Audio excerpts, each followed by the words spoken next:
bonjour et bienvenue sur la scène des nouveaux activistes. Bonjour.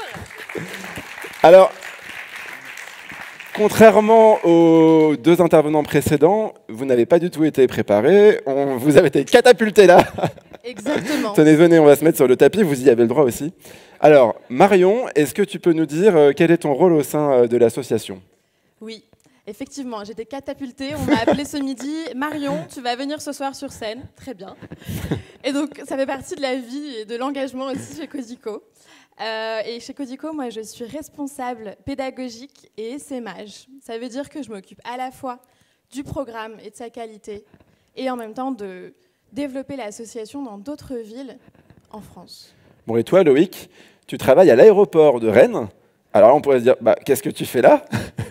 Mais si, ça a du sens. Alors exactement, je vais préciser parce que tout à l'heure, Anna disait que j'étais ancien salarié accompagnateur, donc je suis toujours salarié de l'aéroport et ancien accompagnateur de la deuxième promotion qui s'est achevée il y a quelques mois. Donc voilà, je travaille à l'aéroport de Rennes depuis une vingtaine d'années. Et donc, tu as participé, tu as été binôme en accueillant un réfugié. Voilà, j'ai participé, j'ai accompagné Javier, qui est un réfugié qui vient de Colombie, et je l'ai accompagné dans sa recherche d'emploi, et au-delà de sa recherche d'emploi, c'est toute son insertion professionnelle. Bon, tu vas nous raconter ça tout à l'heure. Marion, est-ce qu'on peut déjà poser les bases ? Qu'est-ce que vous faites chez Codico ? Je l'ai expliqué tout à l'heure brièvement, mais je suis sûr que tu le feras beaucoup mieux que moi. Oui. Ah bah merci. Je vais essayer de le faire mieux que moi. Toi, pardon. Bon, c'est normal, elle est là pour ça aussi. Donc Codico, c'est une association qui œuvre pour changer le regard porté sur les personnes réfugiées et leurs compétences, et donc construire une société plus inclusive. Concrètement, qu'est-ce qu'on fait ? Donc, on mobilise des personnes comme Loïc, des salariés en entreprise. On mobilise aussi des citoyens dans un programme d'accompagnement vers l'insertion sociale et professionnelle de personnes réfugiées. Et donc, vous voyez, il y a des moments comme ça qui se passent, mais au-delà, pour changer de regard sur les personnes réfugiées, on parle aussi, on essaye en tout cas d'expliquer la différence, et on le fait peu souvent, entre une personne réfugiée, un demandeur d'asile et un migrant. Ah oui, c'est vrai que ça serait bien d'avoir un petit éclaircissement. Exactement. Chez Codico, nous, on accompagne bien les personnes réfugiées. Une personne réfugiée, elle est en France. Souvent, ce n'est pas un choix, c'est une situation forcée. Alors, donc, un demandeur d'asile, c'est une personne qui est allée dans un pays d'accueil et qui est en attente de recevoir l'asile. Avant cela, donc, une personne migrante, c'est une personne qui est allée dans un pays, dans un autre pays d'accueil, mais ce n'est pas forcément une situation subie, et c'est surtout pas un statut légal. Une personne, une fois qu'elle est réfugiée en France, elle obtient un statut légal qui lui permet de travailler. Et donc, ce sont ces personnes que nous accompagnons vers l'emploi.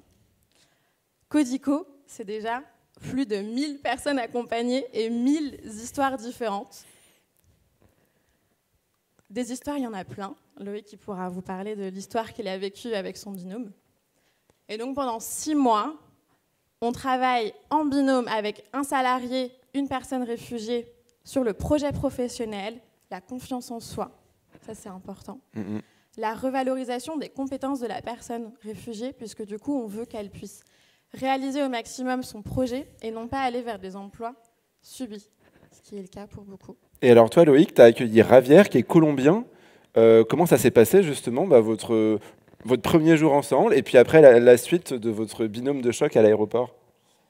Donc, le premier jour ensemble, c'est une mise en binôme, une mise en relation qui est organisée par Codico en fonction de nos parcours professionnels, de nos personnalités également.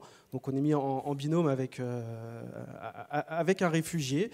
Voilà, donc le rôle, et ce qui nous est demandé, mais qui se fait de manière tout à fait naturelle, comme j'avais posé une question à Camille, qui est donc une des salariés de Codico, et je lui ai dit qu'est-ce que je dois faire, est-ce que je suis sur le bon chemin, et elle m'a dit, t'inquiète pas Loïc, en fait il n'y a pas de chemin, il n'y a pas de chemin, c'est toi même qui traces le chemin, et c'est avec ton binôme, vous tracez le chemin que vous voulez, vous prenez le chemin qui vous convient.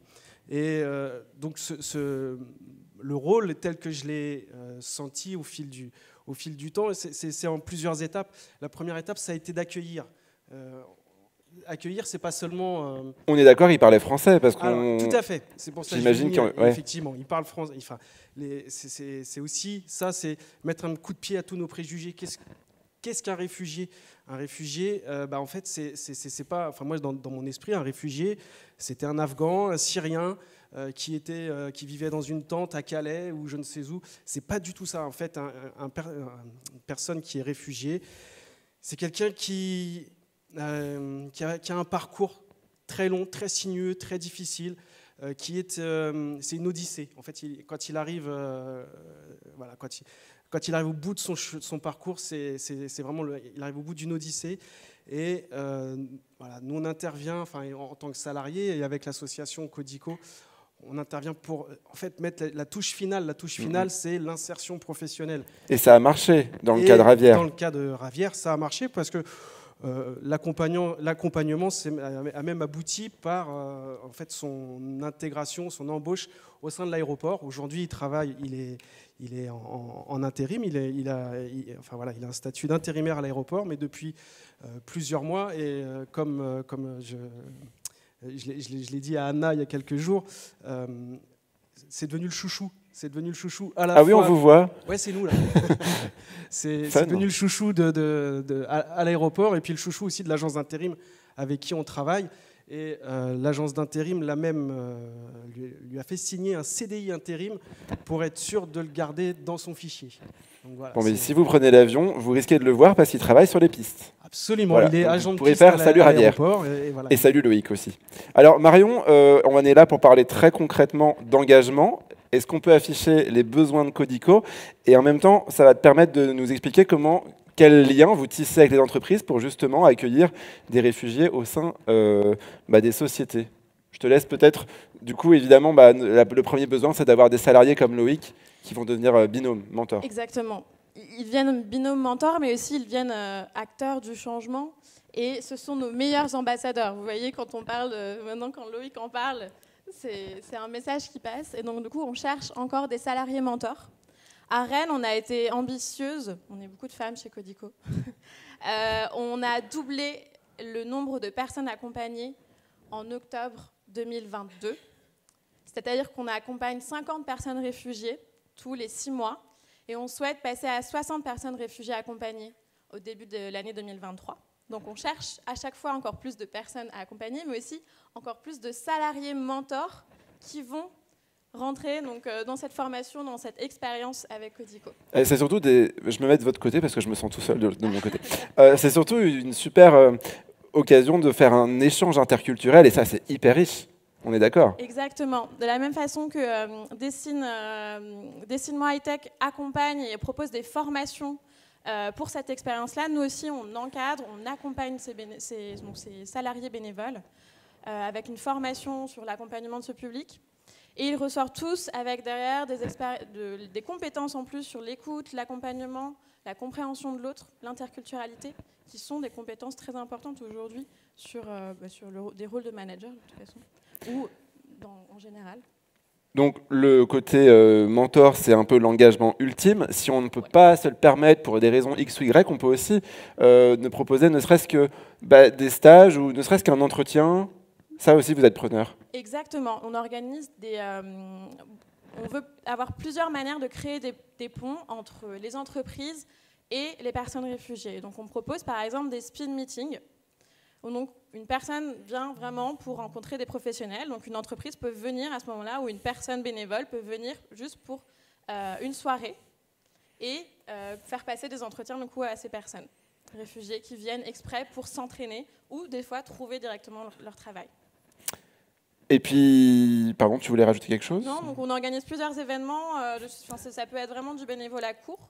Et donc, on recherche de toute façon aussi des bénévoles pour venir dans nos ateliers collectifs.